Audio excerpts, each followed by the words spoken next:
La viuda se mudó al lugar más contaminado del mundo por orden de su madre, pero encontró a alguien de su pasado. Azucena acababa de enterrar a su esposo cuando su propia madre hizo lo impensable. La expulsó de casa sin explicación, con apenas un papel arrugado y la orden de irse con sus 2 hijos al lugar más contaminado del mundo. Sin razones, sin despedida, sin piedad. ¿Por qué una madre haría algo así en el momento más frágil de su hija? Lo que Azucena encontró al llegar fue peor que la pobreza. Un pueblo donde la gente había perdido la esperanza, donde nadie se cuidaba, donde los ojos estaban vacíos y los corazones rotos. Pero en medio del caos conoció a alguien de su pasado, alguien que conocía a su madre desde hace 30 años. Y ese encuentro reveló que nada era casualidad, que su presencia en ese lugar tenía un propósito oculto, que su madre sabía algo que ella aún no entendía. Pero cuando Azucena y esta mujer intentaron ayudar, fueron rechazadas, humilladas, amenazadas por un hombre poderoso que controlaba todo. Las puertas se cerraban, el peligro crecía, sus hijos temblaban de miedo cada noche. Y aún así, algo extraordinario empezó a pasar, algo que nadie creyó posible, algo que haría llorar hasta al gobernador. Esta es la historia de una viuda que fue enviada al infierno para descubrir quién realmente era, y de cómo un lugar donde la esperanza había muerto volvió a respirar. Cuéntanos aquí abajo en los comentarios cómo te llamas. Es un gran placer tenerte aquí escuchando nuestras historias. Dale clic al botón de me gusta y vamos con la historia. Azucena Villarreal nunca olvidaría el modo en que su madre la miró esa tarde, con los ojos secos y la voz quebrada, cuando le dijo que debía irse.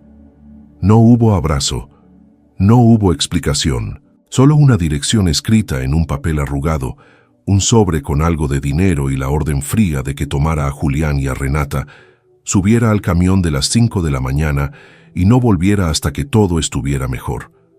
Azucena sintió que le arrancaban el pecho. Acababa de enterrar a su esposo hacía apenas 3 meses y ahora su propia madre la expulsaba de la casa como si fuera una desconocida. Ni siquiera le permitió despedirse de las vecinas. Carmela cerró la puerta con llave esa noche y no volvió a abrirla. El viaje desde San Luis Potosí hasta Torreón, Coahuila, fue un calvario de polvo, calor sofocante y miradas extrañas dentro del autobús. Renata lloraba cada media hora preguntando por su abuela. Julián, con 12 años recién cumplidos, apretaba la mochila contra el pecho y miraba por la ventana sin decir nada. Azucena tampoco tenía palabras. Solo tenía un nudo en la garganta y una pregunta que la atormentaba. ¿Por qué su madre la había abandonado justo cuando más la necesitaba? Habían pasado años difíciles, sí, pero nunca imaginó que Carmela fuera capaz de algo así. El dolor de la traición le dolía más que la viudez misma.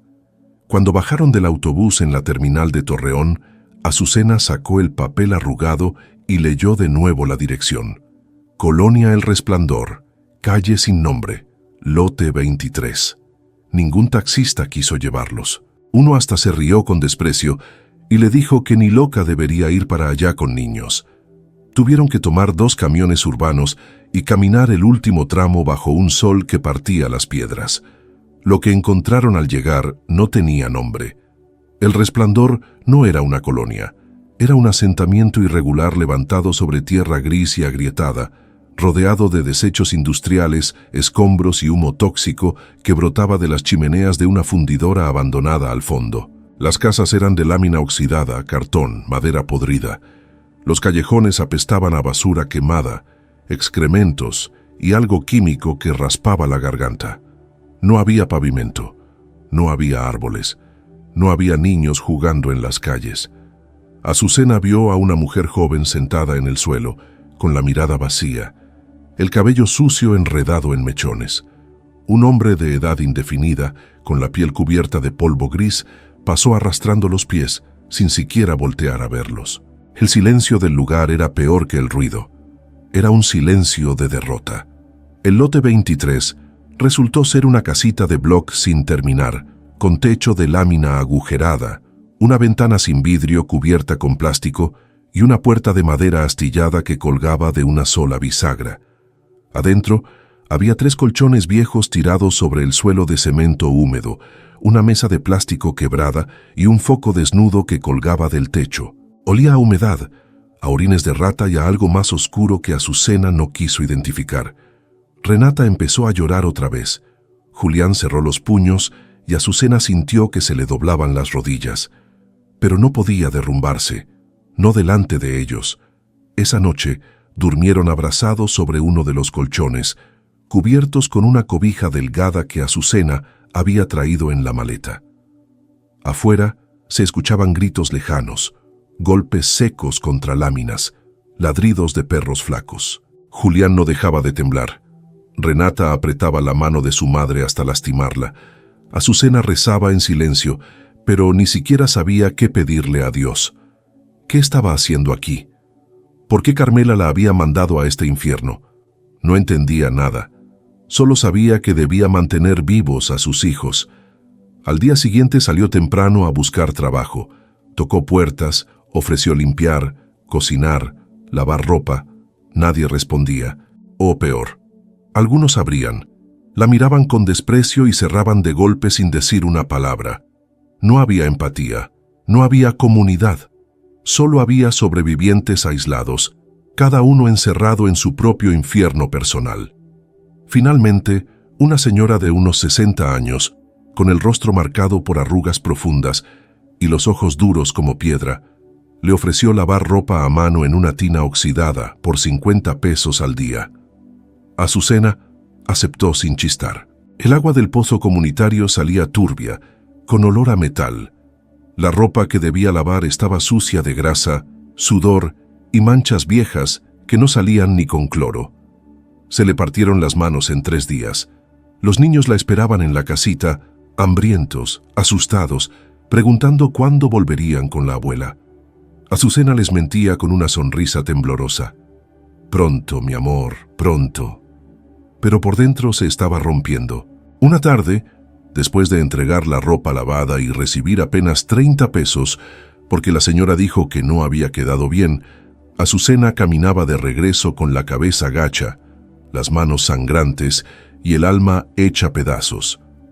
Pasó frente a una construcción baja de bloc pintado de blanco, la única que parecía tener mantenimiento en todo el lugar.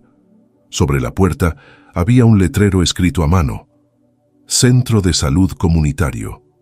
Azucena ni siquiera sabía que existía. Estaba a punto de seguir caminando cuando escuchó una voz firme, clara, que le habló desde adentro.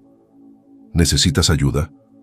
Azucena se detuvo, volteó y vio a una mujer de unos 50 años con el cabello blanco recogido en una trenza, lentes gruesos y una mirada directa que parecía leerle el alma. Vestía una blusa azul marino y pantalón de mezclilla. Tenía las manos llenas de cicatrices viejas, pero sus movimientos eran seguros, tranquilos. Azucena sintió algo extraño en el pecho, un impulso de responder, de hablar, pero se contuvo. No confiaba en nadie. No, gracias, murmuró y siguió caminando. Pero la mujer salió del centro, la alcanzó en 2 pasos y la detuvo con suavidad, tocándole el hombro. Espera, te conozco. O mejor dicho, conozco a tu madre. Azucena se quedó helada. Volteó despacio, con el corazón latiéndole en la garganta. La mujer la miraba con una mezcla de sorpresa y reconocimiento que no podía ser fingida. Tú eres Azucena Villarreal, hija de Carmela, ¿verdad? Las lágrimas brotaron sin control. Azucena asintió temblando, incapaz de articular palabra. La mujer extendió la mano con firmeza. Me llamo Remedios Ochoa, soy psicóloga, y tu madre fue mi mejor amiga durante 30 años. Azucena sintió que el mundo se detenía. ¿Mi madre te mandó aquí? Remedios sostuvo su mirada, sin pestañear. Sí, y tiene un plan que tú aún no entiendes. Remedios no le dio tiempo a procesar nada. La tomó del brazo con firmeza, casi con urgencia, y la condujo al interior del centro de salud.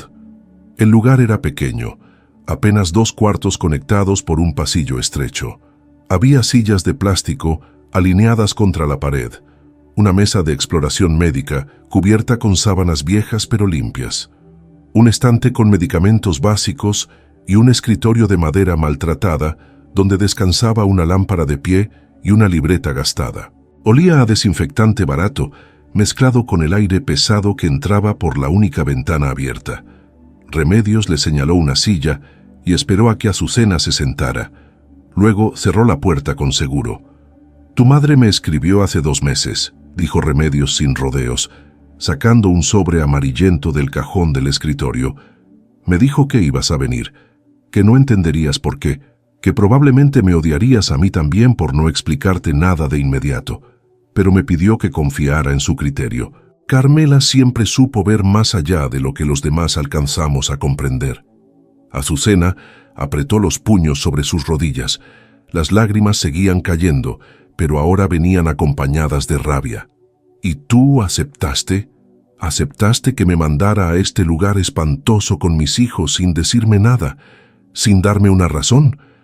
Remedios se quitó los lentes, los limpió con la orilla de su blusa y volvió a ponérselos. Su mirada era dura, pero no fría. «Sí, acepté, porque conozco a tu madre desde que éramos jóvenes, porque sé que jamás te haría daño sin una razón mayor, y porque lo que está pasando aquí, Azucena, es más grande que tu dolor personal». Azucena sacudió la cabeza, incrédula. «No me importa qué tan grande sea. Mis hijos están muertos de miedo. Duermen sobre un colchón lleno de mugre. Comen una vez al día si tengo suerte. Este lugar es un infierno. La gente ni siquiera se mira entre sí. No hay esperanza aquí. Solo hay vacío». «Exacto», dijo Remedios, y su voz bajó hasta convertirse en un susurro cargado de peso. «Por eso estás aquí». El silencio que siguió fue denso, incómodo. Azucena la miraba sin entender. Remedios se sentó frente a ella, cruzó las manos sobre la mesa y habló con una calma que parecía ensayada durante años. «Llevo 7 años trabajando en El Resplandor. Vine después de que cerraran la fundidora y dejaran a más de 300 familias sin nada. La contaminación destruyó los cultivos, envenenó el agua, mató el ganado.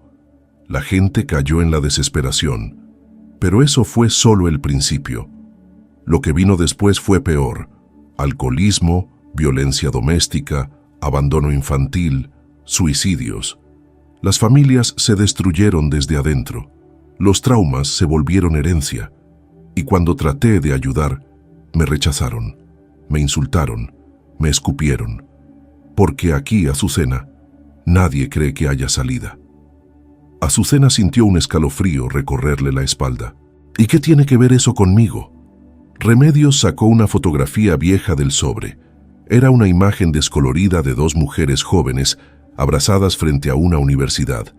Una de ellas era Carmela, con el cabello largo y una sonrisa amplia. La otra era Remedios, más delgada, con el mismo gesto firme que tenía ahora. «Tu madre y yo estudiamos juntas psicología en la Universidad Autónoma de San Luis Potosí. Nos graduamos el mismo año. Ella decidió quedarse en casa, dedicarse a la familia. Yo decidí salir, trabajar en comunidades marginadas. Siempre me dijo que algún día su hija seguiría sus pasos, que tú tenías el don de escuchar, de sanar corazones rotos, que serías mejor psicóloga que las 2 juntas». Azucena sintió que se le cerraba la garganta. Yo nunca ejercí. Me casé, tuve hijos, dejé todo por miedo», la interrumpió Remedios con suavidad. «Tu madre me lo dijo. Tenías miedo de no ser suficiente, de fallar, de no estar a la altura del sueño, así que lo enterraste». Las palabras cayeron como piedras. Azucena quiso negarlo, pero no pudo. Era verdad. Siempre había sido verdad. «Entonces tu madre hizo algo que solo una mujer con fe absoluta se atrevería a hacer», continuó Remedios. «Te mandó al lugar donde más se te necesita, no para que sufrieras, sino para que despertaras». Azucena negó con la cabeza asustada. «No puedo. No sé cómo. Han pasado años. No tengo práctica, no tengo herramientas, no tengo...». «Tú tienes corazón», dijo Remedios, y su voz se quebró por primera vez. Y eso es lo único que esta gente no ha visto en mucho tiempo. Durante los siguientes días, Azucena observó desde lejos. Remedios le pidió que no dijera nada todavía, que solo mirara, que aprendiera a leer el dolor en los rostros, en los gestos, en los silencios, y lo que vio la destrozó por dentro. Vio a una madre joven sentada en la entrada de su casa de lámina, con 3 niños sucios jugando a sus pies, mientras ella fumaba un cigarro barato con los ojos perdidos en la nada. Vio a un hombre de unos 40 años, con cicatrices en los brazos, gritándole a su esposa en medio de la calle, mientras los vecinos cerraban puertas y ventanas. Vio a una anciana rebuscando en la basura con las manos desnudas, sin ninguna expresión en el rostro, como si fuera un acto mecánico sin sentido. Vio a adolescentes reunidos en una esquina, inhalando solvente de una bolsa de plástico, riéndose con risa hueca. Vio a familias enteras viviendo en el abandono, sin higiene, sin cuidado, sin dignidad. Pero lo peor de todo fue darse cuenta de que no era descuido, era resignación, era dolor convertido en costumbre, era trauma enquistado tan profundo que ya ni siquiera dolía, solo entumecía. Una tarde, Remedios la llevó a hacer visitas. Tocaron la primera puerta. Una mujer de unos 35 años, con el cabello enmarañado y la blusa manchada, abrió apenas una rendija. «Buenas tardes, Eloísa», dijo Remedios con voz cálida. «Te traigo a una amiga. Se llama Azucena. Queríamos saber cómo estás». Eloísa las miró con desprecio y soltó una risa seca. «¿Cómo estoy? ¿En serio? ¿Vienes a preguntarme cómo estoy después de que mi esposo me dejó con 4 hijos y sin un peso? ¿Después de que la gente del pueblo me señala como si yo tuviera la culpa? Lárguense. No necesito su lástima». Y cerró de un portazo. Tocaron la segunda puerta. Un hombre mayor, con la barba gris y las manos temblando, ni siquiera las dejó hablar. «Ya les dije que no quiero su ayuda. Déjenme en paz». Tocaron la tercera, la cuarta, la quinta. Algunas puertas ni siquiera se abrieron. En otras les gritaron, las insultaron, las trataron como intrusos. Azucena sintió que el alma se le partía con cada rechazo. Al final del día, regresaron al centro de salud sin haber logrado nada. «¿Siempre es así?», preguntó Azucena con la voz rota. «Siempre», respondió Remedios. «Pero no nos vamos. Nunca nos vamos». Esa noche, Azucena no pudo dormir. Renata y Julián dormían abrazados sobre el colchón, agotados del miedo constante. Ella se quedó sentada junto a la ventana, mirando las luces mortecinas de las casas vecinas, escuchando los gritos lejanos, el llanto de un bebé que no paraba. Y por primera vez desde que llegó, entendió algo. Su madre no la había abandonado. La había enviado a cumplir una misión que nadie más podía cumplir, pero el miedo seguía ahí, enorme, aplastante. ¿Cómo podría ella, una mujer rota por la viudez, ayudar a sanar a otros? Al día siguiente, Remedios la esperaba en el centro de salud con una propuesta. «Voy a necesitar que me acompañes a una junta comunitaria. Van a venir representantes del municipio. Hace meses pedí apoyo para un programa de salud mental. Siempre me ignoran. Pero esta vez, creo que si vamos las dos, si mostramos unidad, tal vez nos escuchen».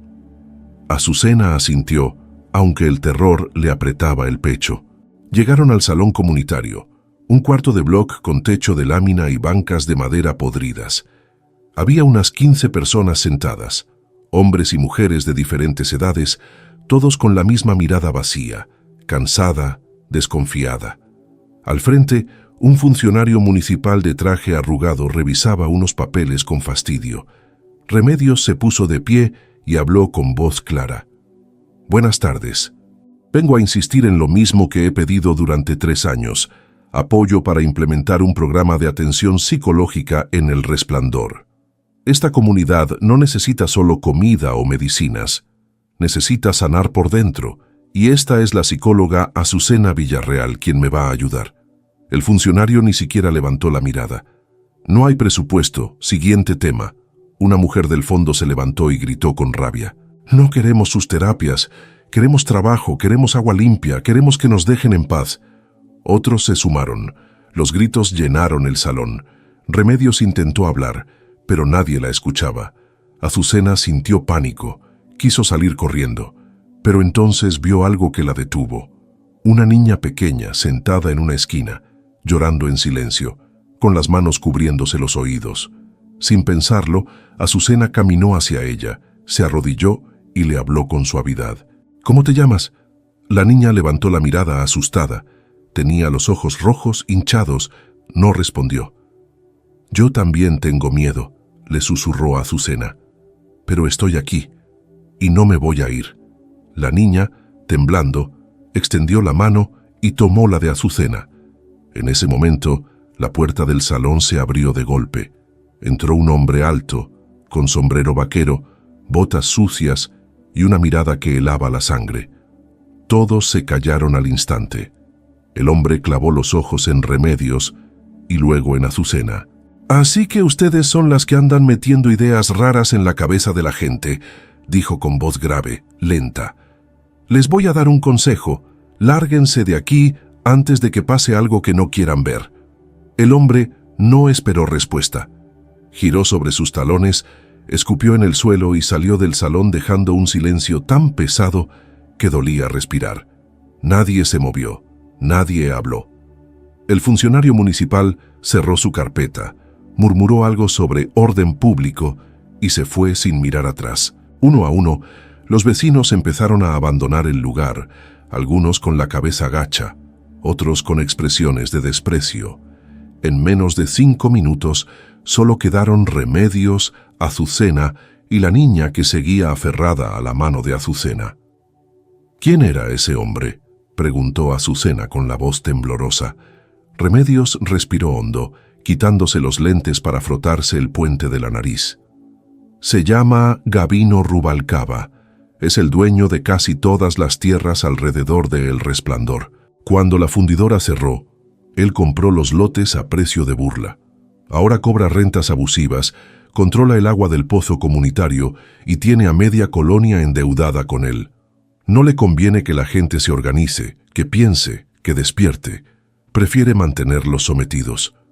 Azucena sintió que el miedo se convertía en algo más oscuro, impotencia. La niña seguía abrazada a su pierna, temblando. Azucena se agachó, le acarició el cabello sucio y le preguntó de nuevo su nombre. «Lupita», susurró la niña con voz quebrada. «Me llamo Lupita». «¿Dónde está tu mamá, Lupita?». La niña señaló hacia una casa de lámina oxidada al otro lado de la calle. Remedios y Azucena intercambiaron una mirada. Sabían que no podían dejarla sola. Caminaron con ella hasta la puerta y tocaron con suavidad. Nadie respondió. Tocaron de nuevo. Finalmente, escucharon pasos arrastrados y la puerta se abrió apenas un palmo. Una mujer de unos 30 años, delgadísima, con el rostro demacrado y los ojos hundidos, las miró con desconfianza. «¿Qué quieren?». «Venimos con Lupita», dijo Azucena con voz calmada. «Estaba sola en el salón comunitario. Queríamos asegurarnos de que llegara bien». La mujer jaló a la niña hacia adentro con brusquedad. «No necesito que nadie cuide a mi hija. Métanse en sus asuntos». Pero antes de cerrar, Lupita volteó y le lanzó a Azucena una mirada que partía el alma. Súplica pura, desesperación silenciosa. La puerta se cerró de golpe.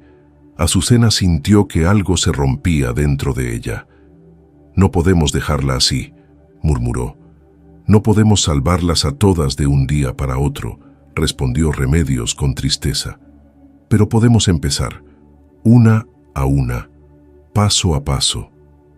Los días siguientes fueron brutales. Azucena seguía lavando ropa para ganar algo de dinero, pero ahora dedicaba las tardes a acompañar a Remedios en sus visitas. Tocaban puertas, ofrecían ayuda, escuchaban insultos. En una casa, un hombre borracho les arrojó una botella vacía que se estrelló contra la pared junto a ellas. En otra, Una mujer les gritó que eran brujas que venían a robarles el alma. En una tercera, una anciana las recibió con una escoba y las corrió a golpes. Pero también hubo pequeñas grietas en el muro. Una tarde, una señora llamada Domitila, de unos 50 años, con las manos deformadas por la artritis, las dejó pasar a su casa. No dijo mucho, solo se sentó frente a ellas, con la mirada clavada en el suelo de tierra, y empezó a hablar. Mi esposo me pegaba. Durante 20 años, me rompió 3 costillas, me quemó el brazo con un fierro caliente, me dejó sorda de un oído. Cuando murió hace 2 años, pensé que iba a sentir alivio, pero no, siento que todavía está aquí. Lo escucho gritarme, lo siento en cada rincón de esta casa. No puedo dormir, no puedo respirar, y nadie entiende. Todos me dicen que debería estar feliz de que se murió, pero yo solo quiero que el miedo se vaya. Azucena sintió que las lágrimas le quemaban los ojos. No tenía palabras perfectas, no tenía técnicas pulidas, pero tenía algo más: humanidad. Se acercó a Domitila, le tomó las manos con cuidado y le dijo con voz suave: el miedo no se va solo, pero tampoco tienes que cargarlo sola. Yo estoy aquí. Vamos a caminar esto juntas. Domitila levantó la mirada por primera vez. Había esperanza ahí, pequeña, frágil, pero real. A partir de ese día, Domitila empezó a visitarlas en el centro de salud. No todos los días, pero sí con regularidad. Hablaba poco, pero escuchaba mucho.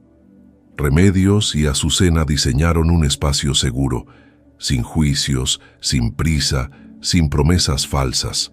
Solo presencia, solo escucha, solo compañía.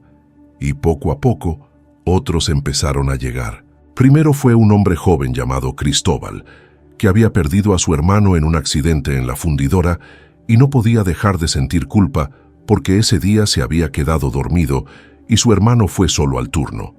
Luego llegó una mujer llamada Jacinta, madre de 5 hijos, que confesó entre sollozos que ya no sentía nada por ellos, que los veía como cargas, que deseaba desaparecer. Llegó también un anciano llamado Evaristo, que llevaba 3 años sin salir de su casa, porque estaba convencido de que todos lo odiaban. Cada historia era un abismo. Cada persona era un mundo de dolor apilado durante años, décadas. Azucena se sentía abrumada, pequeña, insuficiente, pero Remedios la sostenía con su experiencia, su paciencia infinita, su fe inquebrantable en que la sanidad emocional era posible. No estamos aquí para curarlos, le decía Remedios cada vez que Azucena sentía que se derrumbaba. Estamos aquí para acompañarlos mientras se curan ellos mismos. Pero la oposición también creció. Gabino Rubalcaba empezó a correr el rumor de que las psicólogas estaban cobrando dinero a las familias, que estaban experimentando con las mentes de la gente, que eran enviadas del gobierno para controlarlos. Algunas personas que habían empezado a abrirse dejaron de ir al centro de salud. Otras volvieron, pero con miedo mirando por encima del hombro. Una noche, mientras Azucena regresaba a su casa con Julián y Renata, encontraron la puerta destrozada. Alguien había entrado, había volteado los colchones, había roto la mesa de plástico y había dejado un mensaje escrito con pintura negra en la pared: «Lárgate o te vas a arrepentir». Julián abrazó a su madre, aterrado. Renata lloraba sin control. Azucena sintió que el miedo le atravesaba el pecho como un cuchillo, pero no se dejó caer. Limpió la pintura con lo que pudo, acomodó los colchones y acostó a sus hijos con palabras tranquilas que no sentía. Esa noche no durmió. Se quedó sentada junto a la puerta, con un palo de escoba en las manos, vigilando. Al día siguiente, Remedios la encontró en el centro de salud con ojeras profundas y las manos temblorosas. «Vi tu puerta», dijo Remedios con voz grave. «Gabino está detrás de esto. Siempre lo hace cuando siente que está perdiendo control». «Entonces ya perdimos», murmuró Azucena. «No puedo arriesgar a mis hijos, no puedo...» «Sí puedes», la interrumpió Remedios con firmeza, «porque no estás sola y porque lo que estamos haciendo está funcionando. Le mostró una libreta pequeña donde había anotado nombres, fechas, avances. Domitila había dejado de tener pesadillas. Cristóbal había vuelto a trabajar en un taller de carpintería. Jacinta había empezado a jugar con sus hijos otra vez. Evaristo había salido de su casa y había ido al mercado por primera vez en años. Esto es real, Azucena. Estamos sembrando algo que nadie puede destruir. Pero si te vas ahora, si nos rendimos, Gabino gana y esta gente vuelve a quedarse sola. Azucena cerró los ojos. Pensó en su madre, en la decisión incomprensible que tomó, en la carta que nunca le escribió explicando por qué. Pensó en Lupita, en Domitila, en todos los rostros rotos que había visto, y supo, con una certeza dolorosa, que no podía irse. «Está bien», dijo con voz firme. «Nos quedamos». Esa misma tarde, mientras Remedios atendía a una familia en el centro de salud, Azucena decidió hacer algo que llevaba días evitando. Caminó hasta la casa de Lupita y tocó la puerta. Esperó. Volvió a tocar. Finalmente, la madre de Lupita abrió, con la misma mirada cansada y desconfiada. «Vine a traerle esto», dijo Azucena extendiendo una bolsa con pan, leche y frutas que había comprado con los últimos pesos que le quedaban. Sin condiciones, sin pedirle nada, solo porque me importa que Lupita esté bien.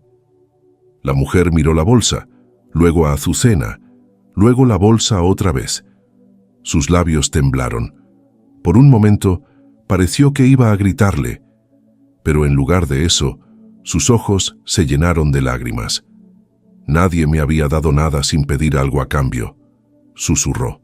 «Entonces déjeme ser la primera», respondió Azucena con suavidad. La mujer tomó la bolsa con manos temblorosas, pero antes de cerrar la puerta, dijo algo que le partió el corazón a Azucena. «Me llamo Berenice y creo que sí necesito ayuda». Azucena asintió, sonriendo a pesar de las lágrimas. «Cuando estés lista, voy a estar esperándote». Esa noche, Azucena regresó al centro de salud para contarle a Remedios lo que había pasado. Encontró la puerta abierta, las luces encendidas y a Remedios sentada en el suelo, con la espalda contra la pared, la cara entre las manos. Azucena corrió hacia ella. «¿Qué pasó?» Remedios levantó la mirada. Tenía los ojos rojos, hinchados. «Acaba de llegar una orden del municipio. Dicen que este centro opera sin permisos, que tenemos 10 días para desalojar. Gabino movió sus influencias. Nos van a cerrar».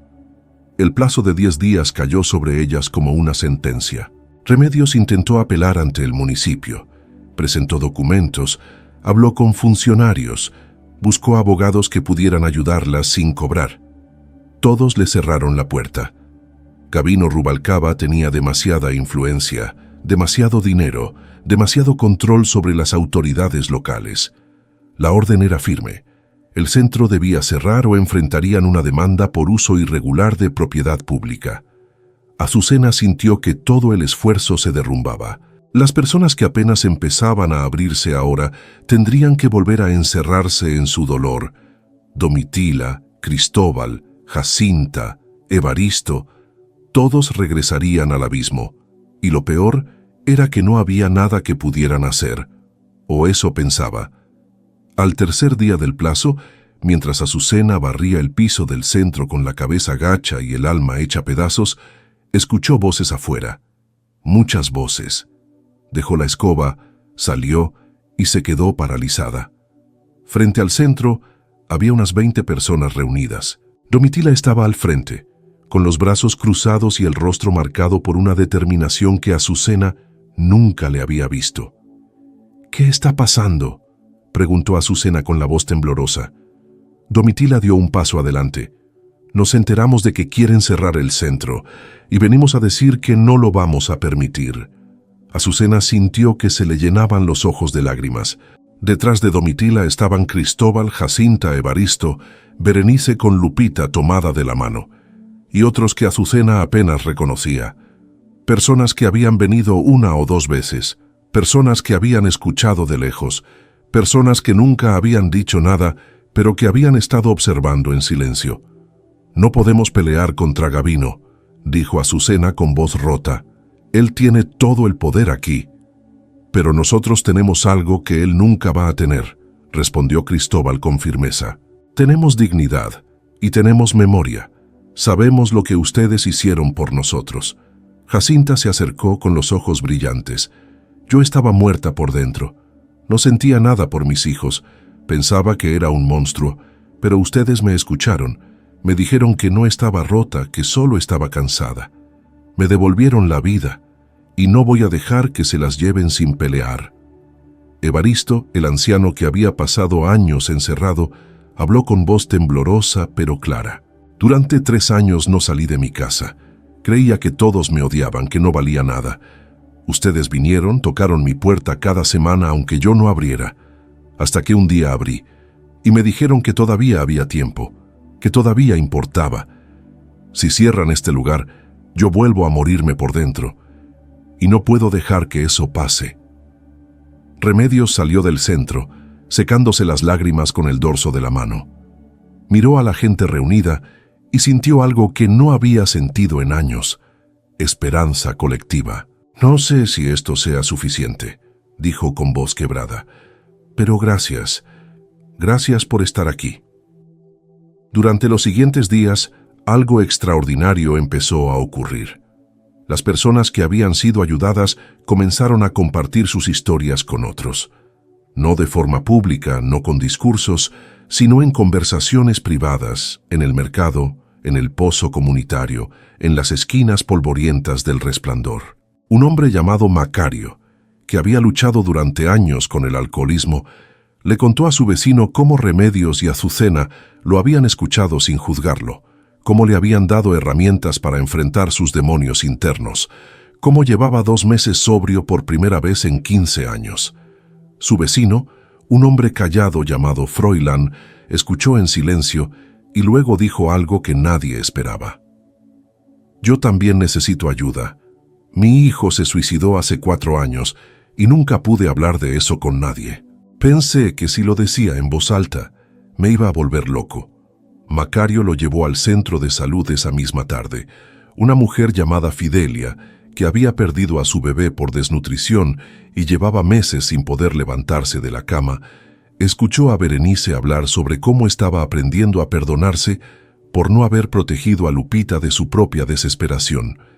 Fidelia lloró en silencio y al día siguiente tocó la puerta del centro. Las historias empezaron a salir a la luz como heridas antiguas que finalmente encontraban aire. Un hombre mayor llamado Anacleto confesó que su esposa lo había abandonado porque él la golpeaba y que vivía consumido por la culpa, pero no sabía cómo pedir perdón.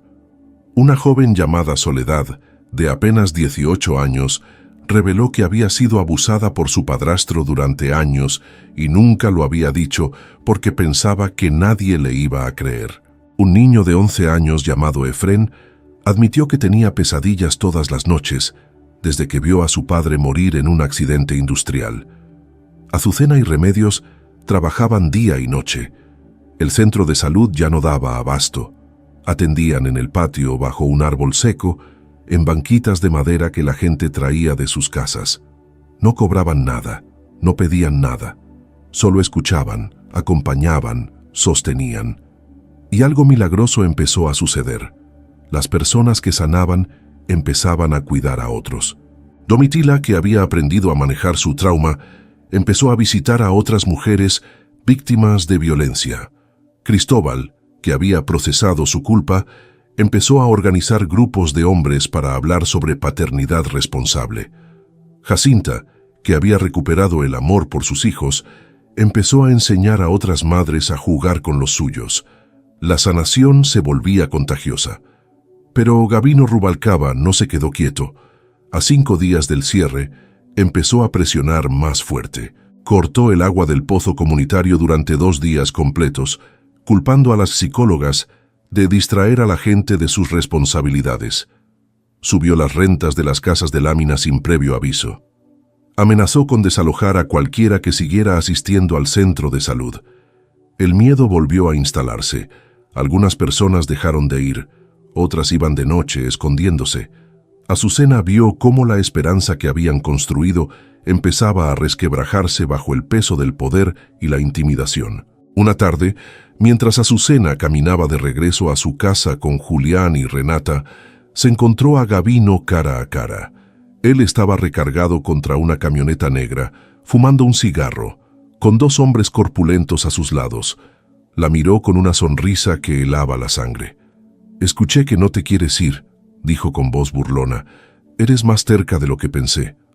Azucena apretó la mano de Renata, que temblaba de miedo, y se obligó a sostenerle la mirada. «No me voy a ir. Esta gente me necesita». Gavino soltó una carcajada seca. «¿Te necesita? Pobrecita. Te crees heroína, pero déjame decirte algo. Aquí nadie es héroe. Aquí todos terminan quebrados, sometidos o muertos. Y tú vas a elegir cuál de las tres». Julián, con 12 años pero más valiente de lo que su edad sugería, dio un paso adelante. «Usted no nos da miedo». Gavino lo miró con desprecio, luego le dio una última fumada al cigarro y lo apagó contra la puerta de su camioneta. «Deberías tenerme miedo, chamaco». Todos deberían. Se subió a la camioneta y se fue, dejando una nube de polvo y amenazas sin decir. Esa noche, Azucena no pudo dormir otra vez. Estaba aterrada, pero también había algo más fuerte que el terror: propósito. Por primera vez en su vida sentía que lo que hacía importaba de verdad, y no podía rendirse. Al día siguiente, a solo 4 días del cierre, algo inesperado sucedió. Llegó al Resplandor una comitiva oficial del gobierno estatal. 3 camionetas blancas con el logo de la Secretaría de Salud de Coahuila. Azucena y Remedios salieron del centro, confundidas. Un hombre de traje gris, con lentes oscuros y portafolio en mano, bajó del vehículo principal y preguntó por ellas. «¿Ustedes son las psicólogas Remedios Ochoa y Azucena Villarreal?». Ambas asintieron nerviosas. «Venimos de parte del gobernador. Recibió una carta». Sacó de su portafolio un sobre grande. Dentro había una carta escrita a mano, con letra temblorosa pero legible, firmada por 32 personas del Resplandor. La carta explicaba lo que las psicólogas habían hecho, cómo habían cambiado vidas, cómo habían devuelto la dignidad a una comunidad olvidada, y pedían, suplicaban que el gobierno las protegiera, que no las dejara cerrar. Azucena sintió que se le cerraba la garganta. No sabía quién había escrito esa carta, no sabía quién la había enviado, pero alguien lo había hecho. El hombre de traje habló con voz neutra. «El gobernador quiere conocerlas, va a venir en 2 días, quiere ver con sus propios ojos lo que está pasando aquí». Remedios y Azucena se miraron, incrédulas. ¿El gobernador vendría aquí, al lugar más olvidado de Coahuila? Los siguientes 2 días fueron un torbellino. La gente del Resplandor, al enterarse de la visita, hizo algo que nadie esperaba. Empezaron a limpiar. Barrieron las calles, juntaron la basura, lavaron las paredes de las casas, arreglaron las puertas rotas. No porque quisieran impresionar al gobernador, sino porque, por primera vez en años, sentían que merecían vivir con dignidad. Azucena los veía trabajar y lloraba de emoción. Esa transformación no venía de afuera, venía de adentro, de corazones sanados que empezaban a cuidar de sí mismos y de su entorno. El día de la visita llegó. El gobernador Raúl Saldívar bajó de su camioneta blindada, rodeado de guardaespaldas y asesores. Era un hombre de unos 55 años, con el cabello cano, traje impecable y expresión cansada de político que ha visto demasiadas tragedias. Esperaba encontrar el mismo lugar desolado que había visitado años atrás, después del cierre de la fundidora, pero lo que vio lo dejó mudo. Las calles, aunque aún eran de tierra, estaban barridas. Las casas, aunque seguían siendo de lámina, tenían macetas con flores afuera. Había niños jugando, limpios, con ropa remendada pero digna. Había mujeres conversando en la puerta de sus casas, con sonrisas tímidas. Había hombres trabajando juntos para reparar el techo de una casa comunal. El gobernador caminó despacio, observando todo con los ojos muy abiertos. Se detuvo frente al centro de salud, donde Remedios y Azucena lo esperaban. Detrás de ellas había una multitud, Domitila, Cristóbal, Jacinta, Evaristo, Berenice, Lupita, Macario, Froilán, Fidelia, Anacleto, Soledad, Efrén, todos los que habían sido tocados por la sanación. El gobernador miró a Remedios y luego a Azucena. «¿Qué pasó aquí?», preguntó con voz ronca. Antes de que ellas pudieran responder, Domitila dio un paso adelante. «Pasó que alguien nos escuchó. Pasó que alguien nos dijo que todavía valíamos. Pasó que estas dos mujeres nos devolvieron la vida». El gobernador parpadeó confundido. No entendía cómo un cambio así era posible. Pero, ¿cómo? ¿Con qué recursos? Remedios habló con voz firme.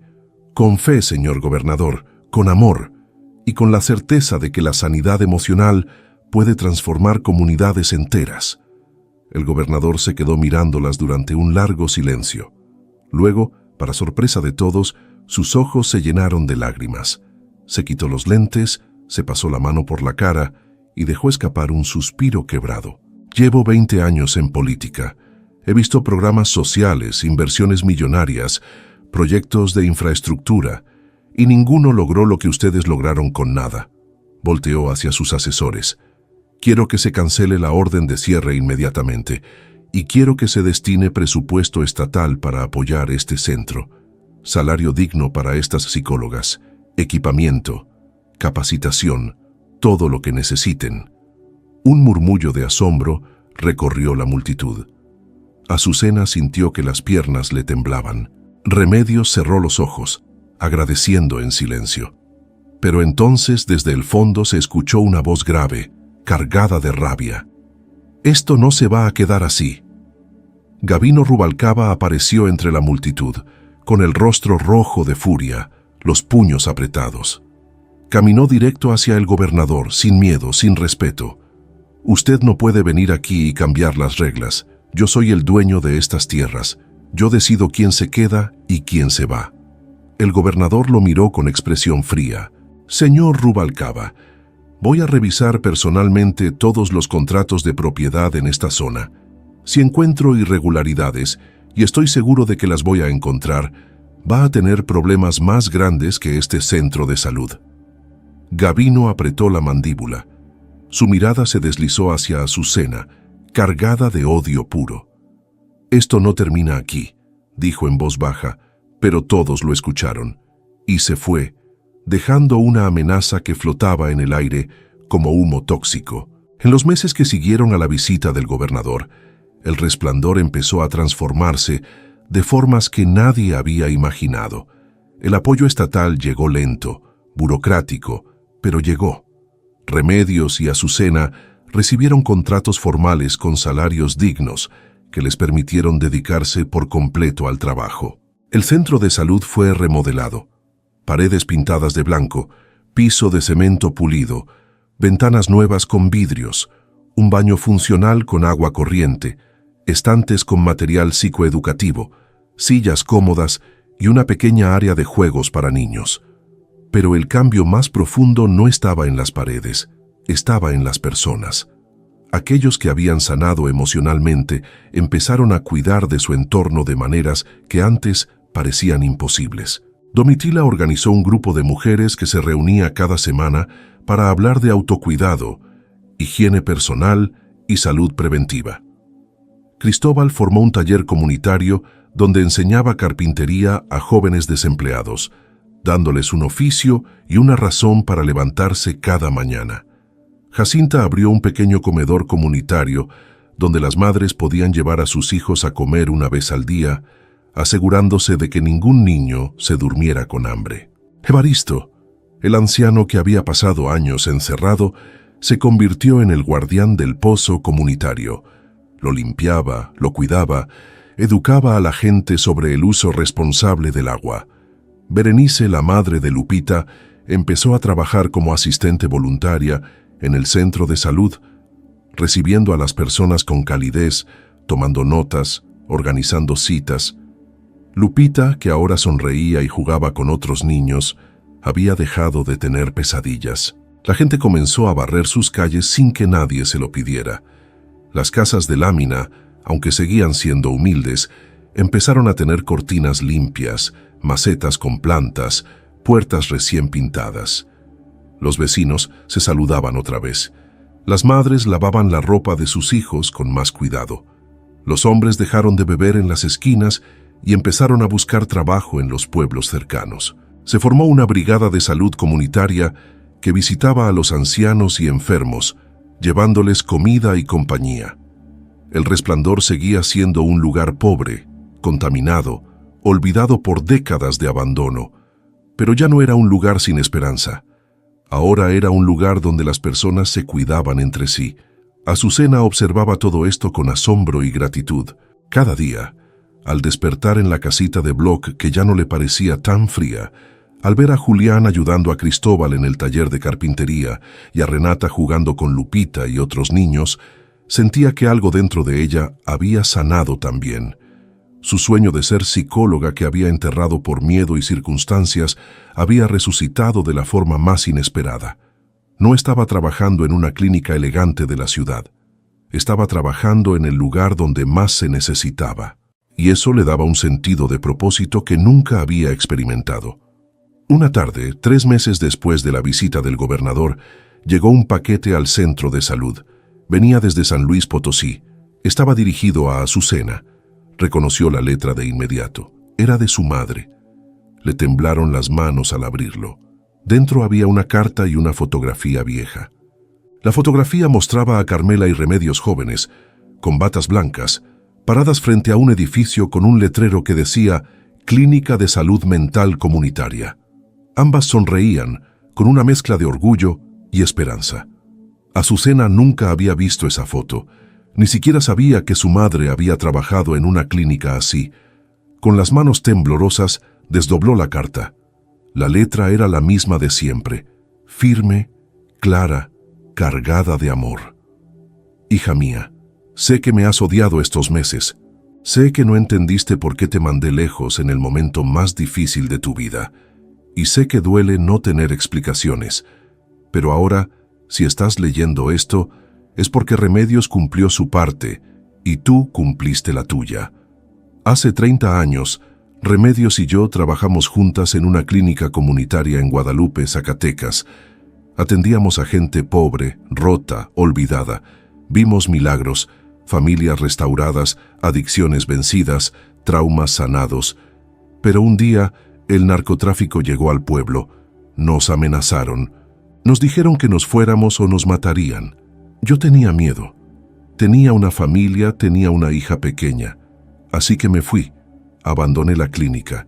Abandoné a Remedios. Abandoné mi vocación. Remedios se quedó. Aguantó las amenazas.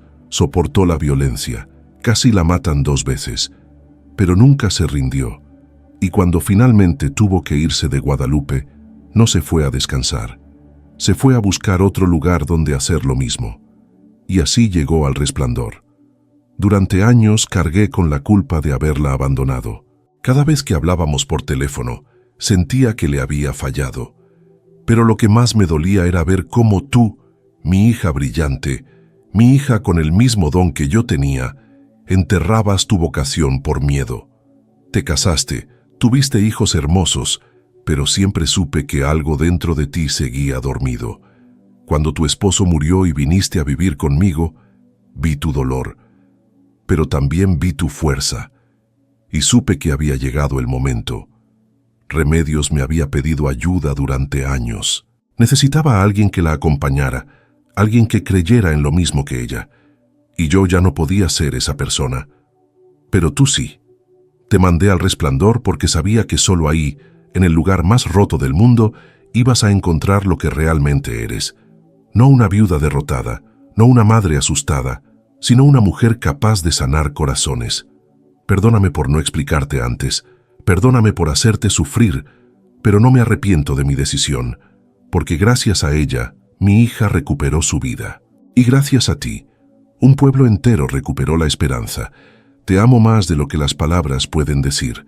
Tu madre, Carmela. Azucena terminó de leer con lágrimas cayéndole por las mejillas. Todo tenía sentido ahora. El plan incomprensible, la dureza de su madre, la conexión con Remedios. Todo había sido diseñado con amor, aunque doliera, se llevó la carta al pecho y lloró, no de tristeza, de gratitud. Pero no todo era paz. Gavino Rubalcaba seguía ahí, silencioso, observando, esperando. Desde la intervención del gobernador, había perdido poder sobre la gente. Muchos habían dejado de pagarle renta, otros habían denunciado sus abusos ante las autoridades. Una investigación estatal estaba revisando sus títulos de propiedad.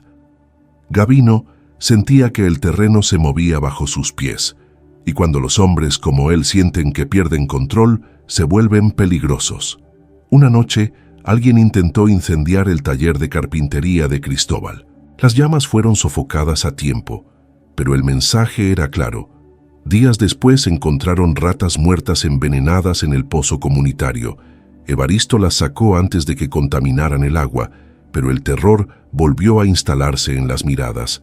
Luego, una madre joven llamada Imelda, que había empezado a asistir al centro de salud, recibió amenazas anónimas en su puerta. Si sigues yendo con las brujas, te vas a arrepentir.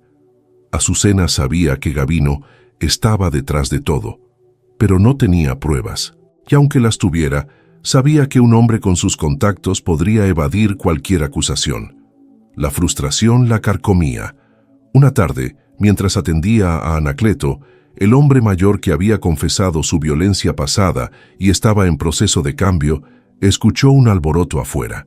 Salió corriendo y encontró a un grupo de hombres rodeando a Julián y a otros 3 niños.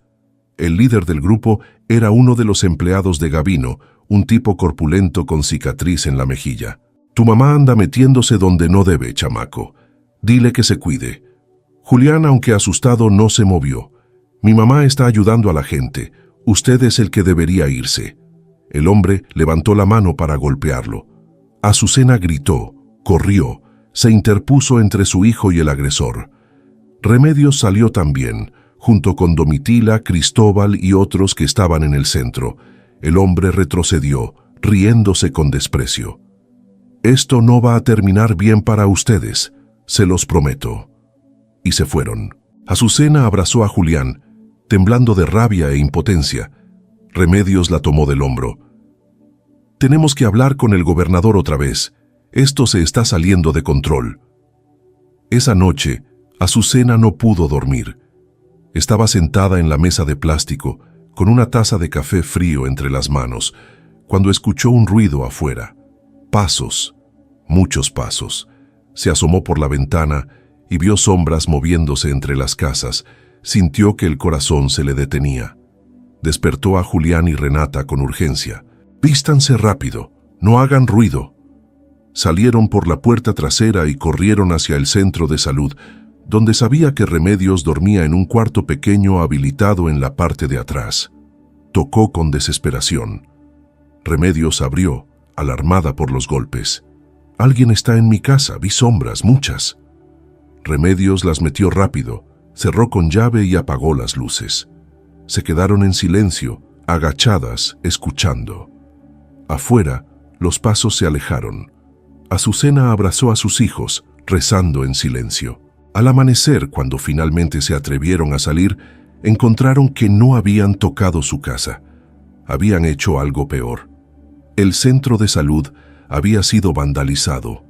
Las ventanas estaban rotas, las paredes pintadas con amenazas obscenas, los estantes volcados, los materiales tirados por el suelo, las sillas destrozadas, y en la pared principal, con pintura roja que parecía sangre, había un mensaje que helaba la sangre.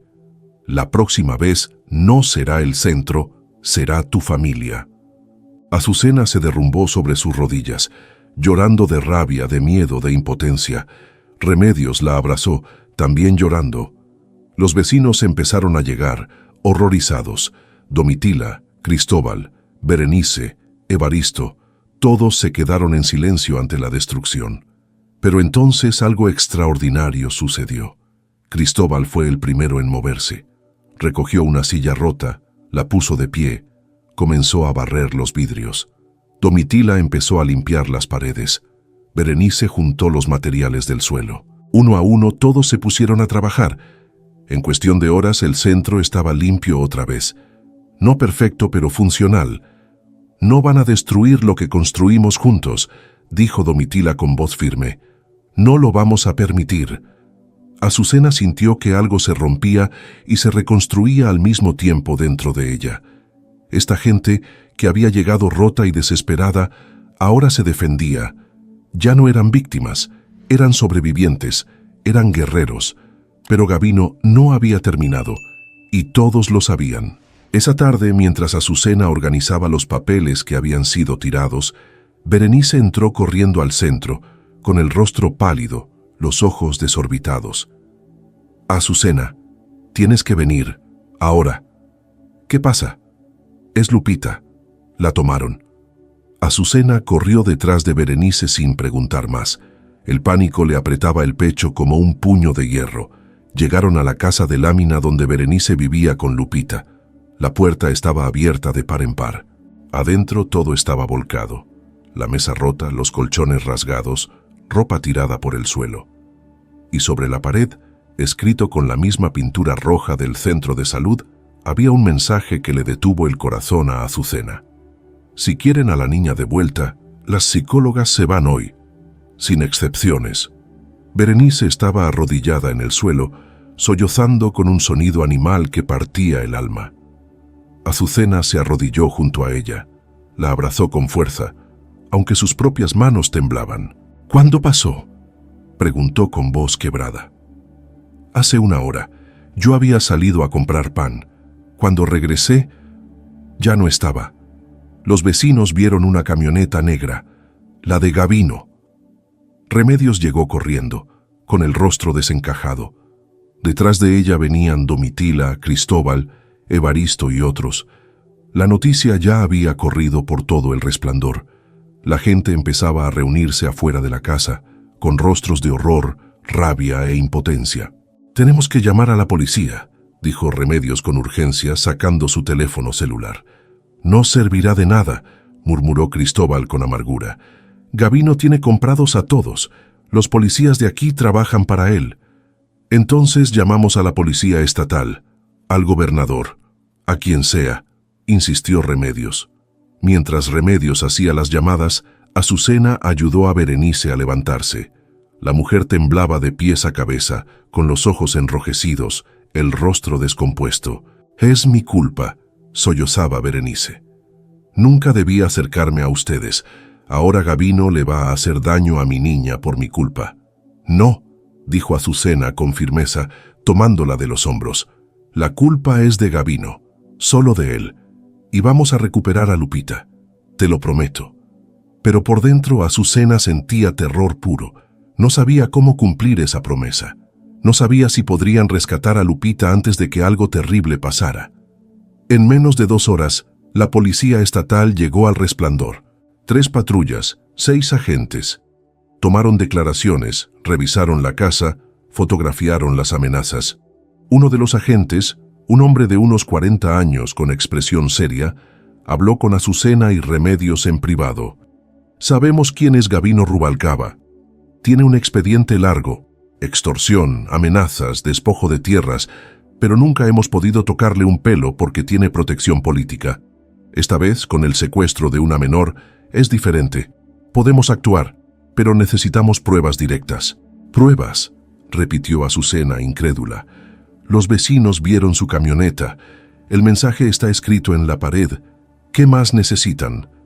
«Testigos dispuestos a declarar formalmente y encontrar a la niña. Sin eso, él va a negar todo y su abogado lo va a sacar en horas». Azucena sintió que la rabia le subía por la garganta. «Entonces vamos a encontrarla». El agente negó con la cabeza. «Señora, eso es trabajo nuestro. Ustedes deben quedarse aquí y...» «No», interrumpió Azucena con una voz que no reconoció como propia. «Esa niña está en peligro por nuestra culpa. No nos vamos a quedar sentadas esperando».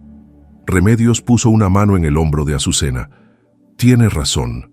Conocemos este lugar mejor que ustedes. Sabemos cómo se mueve Gavino. Podemos ayudar». El agente las miró durante un largo silencio. Finalmente asintió. «Está bien. Pero si encontramos algo, no actúan solas. Nos llaman de inmediato.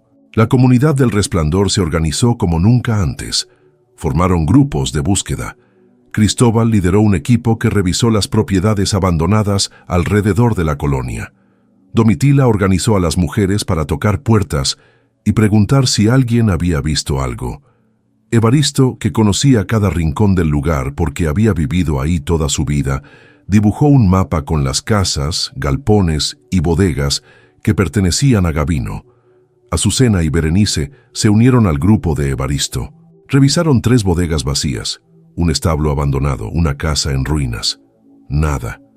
La desesperación crecía con cada minuto que pasaba. El sol empezaba a bajar, la oscuridad se acercaba, y con ella, el terror de imaginar a Lupita sola, asustada, en manos de un hombre sin escrúpulos.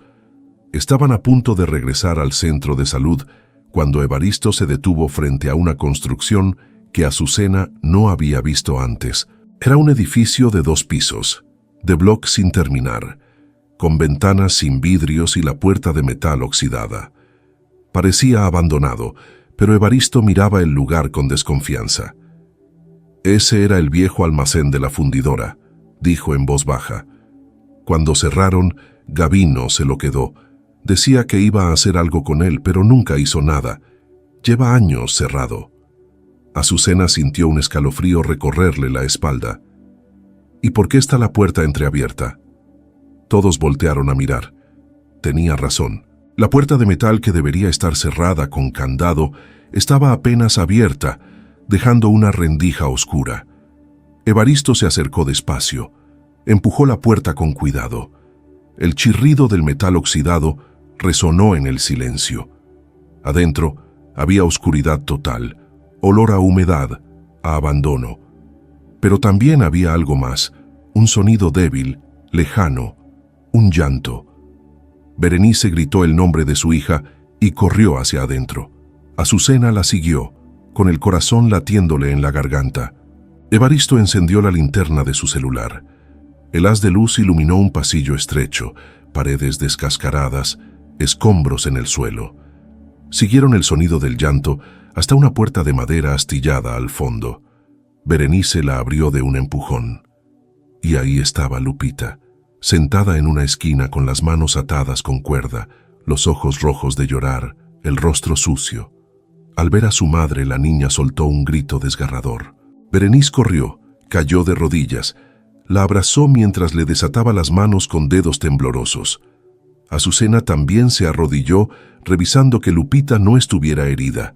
Tenía moretones en las muñecas por las cuerdas, pero nada más. «¿Estás bien, mi amor?», preguntaba Berenice entre sollozos. «¿Te hicieron algo?».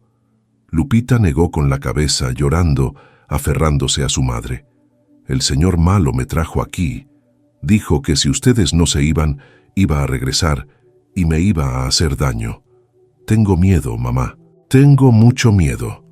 Azucena sintió que la rabia la consumía. Llamó de inmediato al agente de la policía estatal, le dio la ubicación, le dijo que habían encontrado a Lupita. Mientras esperaban a que llegaran las patrullas, Evaristo salió a vigilar la entrada. No habían pasado ni 5 minutos cuando regresó corriendo, con el rostro pálido. «Viene alguien». Una camioneta negra. Azucena sintió que se le helaba la sangre. Era Gabino. Venía a terminar lo que había empezado. «Llévense a Lupita por la puerta trasera», ordenó Azucena con voz firme. «Yo me quedo aquí». «¿Estás loca?», gritó Berenice. «Ese hombre te va a matar». «No, si llega la policía a tiempo. Vayan. Ahora». Berenice dudó, pero Evaristo la tomó del brazo. «Ella tiene razón. Tenemos que sacar a la niña de aquí». Los 3 salieron corriendo por una puerta trasera que daba a un callejón. Azucena se quedó sola en el almacén, con el corazón latiendo tan fuerte que sentía que le iba a explotar el pecho. Escuchó la camioneta detenerse afuera. Escuchó la puerta abrirse. Escuchó pasos pesados acercándose. Gabino Rubalcaba entró al almacén con una linterna en la mano. Al verla parada en medio del pasillo, se detuvo. Su expresión pasó de sorpresa a rabia contenida. «¿Dónde está la niña?». «Lejos de ti», respondió Azucena con voz temblorosa pero firme. Gavino soltó una risa seca, amarga. Creíste que podías vencerme, tú y tu amiguita psicóloga. Creyeron que podían cambiar este lugar, que podían quitarme mi poder. Pero te voy a decir algo. La gente como tú no dura. Son débiles, se rinden, y yo siempre gano. Te equivocas, dijo Azucena, dando un paso adelante aunque las piernas le temblaban. Ya perdiste. La gente de aquí ya no te tiene miedo, ya sanaron, ya despertaron, y tú no puedes controlar a personas que recuperaron su dignidad. Los ojos de Gavino se llenaron de odio. Dio un paso hacia ella, con los puños cerrados. Azucena retrocedió, sintiendo pánico, pero antes de que él pudiera alcanzarla, se escucharon sirenas afuera. Luces azules y rojas iluminaron el almacén. Voces de la policía gritando órdenes. Gavino se quedó paralizado. Supo que había perdido. Los agentes entraron con armas desenfundadas, lo rodearon, lo obligaron a arrodillarse, le pusieron las esposas. Él no se resistió. Solo miraba a Azucena con una mezcla de odio y derrota. «Esto no termina aquí», murmuró mientras se lo llevaban. Pero Azucena sabía que sí, que ya había terminado. Las semanas que siguieron fueron de sanación colectiva. Gavino Rubalcaba fue procesado por secuestro, extorsión, amenazas y despojo de tierras. Las investigaciones revelaron décadas de abusos, contratos fraudulentos, complicidades políticas. Su imperio de terror se derrumbó. Las familias del Resplandor recuperaron sus derechos sobre las tierras. El gobierno estatal implementó un programa integral de apoyo: agua potable, pavimentación de calles, mejora de viviendas, creación de empleos. Pero nada de eso habría sido posible sin lo que Azucena y Remedios habían sembrado: esperanza, dignidad, sanidad emocional. El centro de salud se convirtió en referencia estatal. Psicólogos de otras ciudades venían a conocer el modelo de trabajo comunitario. Universidades pedían permiso para documentar el proceso. Y el gobernador Raúl Saldívar, fiel a su promesa, aseguró presupuesto permanente para que el centro siguiera operando. Azucena trajo a su madre desde San Luis Potosí. Carmela llegó con lágrimas en los ojos. Abrazó a su hija durante largos minutos sin decir nada. No hacían falta palabras. Se entendían, se perdonaban, se amaban. Carmela se instaló en la casa de bloc, que ya no parecía tan humilde. Julián había crecido en esos meses, fortalecido por el trabajo con Cristóbal. Renata jugaba con otros niños en calles que ahora eran seguras. Y Azucena, la viuda que llegó rota y perdida al lugar más contaminado del mundo, ahora era la psicóloga que había devuelto la vida a toda una comunidad. Una tarde, mientras atendía en el centro de salud, llegó una joven de unos 22 años. Venía de un pueblo cercano. Había escuchado la historia del Resplandor y quería saber si podía aprender de ellas, si podía replicar el modelo en su comunidad. Azucena la recibió con una sonrisa. Le ofreció una silla, y mientras la joven le contaba su historia, Azucena entendió algo profundo. Lo que había empezado como una misión incomprensible, dolorosa, aterradora, se había convertido en un legado que iba a trascender mucho más allá de ella. Esa noche, mientras cenaba con su madre, sus hijos y Remedios en la mesa de madera que Cristóbal les había regalado, Azucena levantó la mirada y vio rostros felices, tranquilos, llenos de amor. Afuera, las luces del Resplandor brillaban con una calidez que antes no existía. Se escuchaban risas de niños, conversaciones de vecinos, música suave de una radio. Carmela le tomó la mano por encima de la mesa. «Estoy orgullosa de ti, hija. Siempre lo estuve». Azucena sonrió con lágrimas de gratitud cayendo por sus mejillas. «Gracias por enviarme aquí, mamá. Gracias por creer en mí cuando yo no creía en mí misma». Y en ese momento, Azucena supo que su historia no era solo la historia de una viuda que sobrevivió. Era la historia de una mujer que encontró su propósito, sanó corazones rotos y transformó un lugar de muerte en un lugar de vida. El Resplandor ya no era el lugar más contaminado del mundo. Era el lugar donde la esperanza había resucitado, Y todo había empezado con dos psicólogas: fe, amor y la certeza de que ningún corazón estaba tan roto que no pudiera sanar. A veces, los momentos más dolorosos de nuestra vida no son castigos, sino preparación para nuestro verdadero propósito.